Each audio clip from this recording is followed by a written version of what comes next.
ঘূর্ণিঝড় রিমাল প্রবল ঘূর্ণিঝড়ে পরিণত হয়েছে। এর প্রভাবে উত্তাল রয়েছে সাগর। আবহাওয়া অধিদপ্তরের সবশেষ ব্রিফিংয়ে জানানো হয়েছে, পায়রা সমুদ্র বন্দর থেকে 265 কিলোমিটার দক্ষিণে অবস্থান করছিল।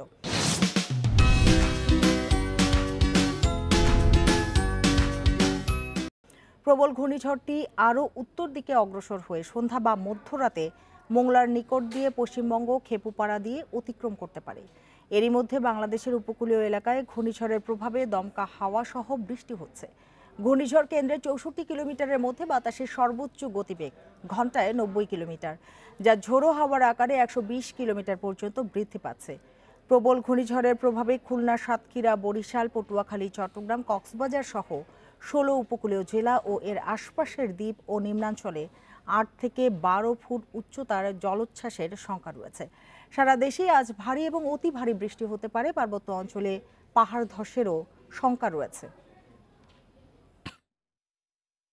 অগ্রভাগ আজ বিকাল 3টার থেকে উপকূলীয় জেলাগুলিতে এর অগ্রভাগের প্রভাবে ভারী বৃষ্টিপাত সহ দমকা থেকে জোড়ো হাওয়া বয়ে যাবে এবং এটা যতই সাইক্লোনটা উপকূলের দিকে অগ্রসর হতে থাকবে, ততই সেই দমকা বাতাস এবং বৃষ্টিপাতের পরিমাণ ক্রমান্বয়ে বৃদ্ধি পাবে এবং এটা স্থলভাগের দিকে ততই অগ্রসর হবে।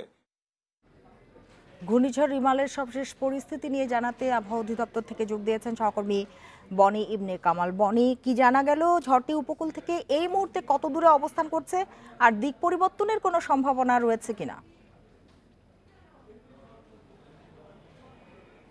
সিমি, যেমনটি বলছিলেন, আমরা দেখতে পেয়েছি যে এই ঘূর্ণিঝড়ের যে অবস্থান রাডারে যেটা দেখা যাচ্ছে সেটা কিন্তু পায়রা সমুদ্র বন্দর থেকে 295 কিলোমিটার দূরত্বে ছিল। এখন কিন্তু সেটা আমরা অনানুষ্ঠানিকভাবে যেটা জানতে পারছি, এটা প্রায় 200 কিলোমিটারের কাছাকাছি চলে এসেছে এবং এরই মধ্যে আমরা যোগাযোগ করার চেষ্টা করেছি। আমরা আমাদের সহকর্মীদের সঙ্গে কথা বলেছি, তারা কিন্তু আমাদেরকে বলছেন উপকূলীয় যে এলাকাগুলো রয়েছে সেগুলোতে এর প্রভাবে বৃষ্টি এবং ঝোড়ো বাতাস কিন্তু দেখা যাচ্ছে, সেটা চলছে। আমরা আবহাওয়া অফিসের কর্মকর্তাদের সঙ্গে কথা বলছিলাম কিছুক্ষণ আগে। তারা আমাদেরকে বলছিলেন যে এই ঘূর্ণিঝড়ের যে উপরিভাগটা আছে, যে ভেন্টগুলো রয়েছে, সেগুলো কিন্তু এরই মধ্যে প্রবেশ করছে এবং আর অল্প কিছুক্ষণের মধ্যেই উপরিভাগের অংশটা পুরোপুরি বাংলাদেশের যে উপকূল রয়েছে, যে উপকূলগুলো রয়েছে সেই উপকূলগুলোতে প্রবেশ করবে এবং সেক্ষেত্রে সেখানে এখন যে বৃষ্টিটা হচ্ছে হালকা বা ঝিরিঝিরি, সেটা কিন্তু ভারী থেকে অতি ভারী বৃষ্টির দিকে মোড় নিতে পারে, এমন একটি অবস্থান কিন্তু বলছে। এখন পর্যন্ত যে দক্ষিণে অবস্থান ছিল সেটা কিন্তু আরো উত্তর দিকে অগ্রসর হচ্ছে, অর্থাৎ সে অনুযায়ী যেই ধারণাটি করা হয়েছিল এটি খেপুপাড়ার আশপাশ দিয়ে যাবে, এখন পর্যন্ত কিন্তু সেই ধারণার মধ্যেই রয়েছে এবং সেই কথাটাই রয়েছে। বনি, আরেকটি বিষয় জানতে চাই যে উৎপত্তি স্থলে ঝড়টির গতিবেগ কত আর যখন আঘাত হানবে সেটি কতখানি বাড়তে পারে?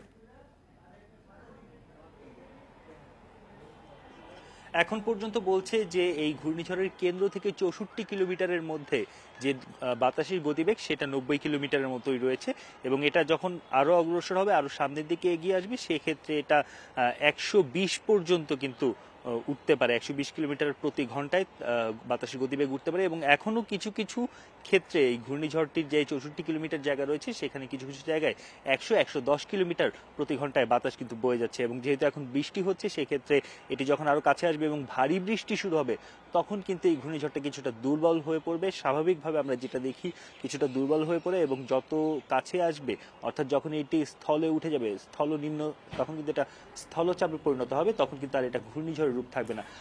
সিডর আইলার সঙ্গে যদি তুলনা করি বা সাম্প্রতিক যে ঝড়গুলো হলো সেগুলোর সাথে যদি তুলনা করি, রিমাল কতখানি ভয়াবহ হতে পারে, ব্যাপকতা কতখানি হবে? দেখুন, বাংলাদেশে যতগুলো ঘূর্ণিঝড় হয়েছে এর মধ্যে সবচেয়ে ভয়ঙ্কর ছিল সিডর, সুপার সাইক্লোন ছিল সেটি। কিন্তু এখন এই মুহূর্তে আমরা যে ঘূর্ণিঝড়টির কথা বলছি, সেই ঘূর্ণিঝড়ের যে বৈশিষ্ট্যগুলো রয়েছে বা সেই ঘূর্ণিঝড় নিয়ে যে যে ধারণাগুলো পাওয়া যাচ্ছে সেগুলো দেখলে কিন্তু আমরা দেখি এটা ঘূর্ণিঝড় আইলার মতো শক্তিশালী। ঘূর্ণিঝড় আইলার ক্ষেত্রে আমরা দেখেছিলাম প্রায় 120 কিলোমিটার পর্যন্ত বাতাসের সর্বোচ্চ গতিবেগ ছিল এবং সেটিও কিন্তু বাংলাদেশ উপকূলের পাশ দিয়ে আসলে মূলত পশ্চিমবঙ্গের উপর বেশিরভাগ অংশটা পড়েছিল। কিন্তু এবার আমরা যেটা দেখতে পাচ্ছি, এই ঘূর্ণিঝড়ের প্রায় 70 থেকে 80 ভাগ কি কিন্তু বাংলাদেশ উপকূলে পড়বে। সেক্ষেত্রে ভয়াবহতাটা স্বাভাবিকভাবেই আইলার চেয়ে কিছুটা বেশি হবে বলে কিন্তু ধারণা করা যাচ্ছে। আবহাওয়া অধিদপ্তর থেকে কথা ছিল সহকর্মী বনি ইবনে কামালের সাথে।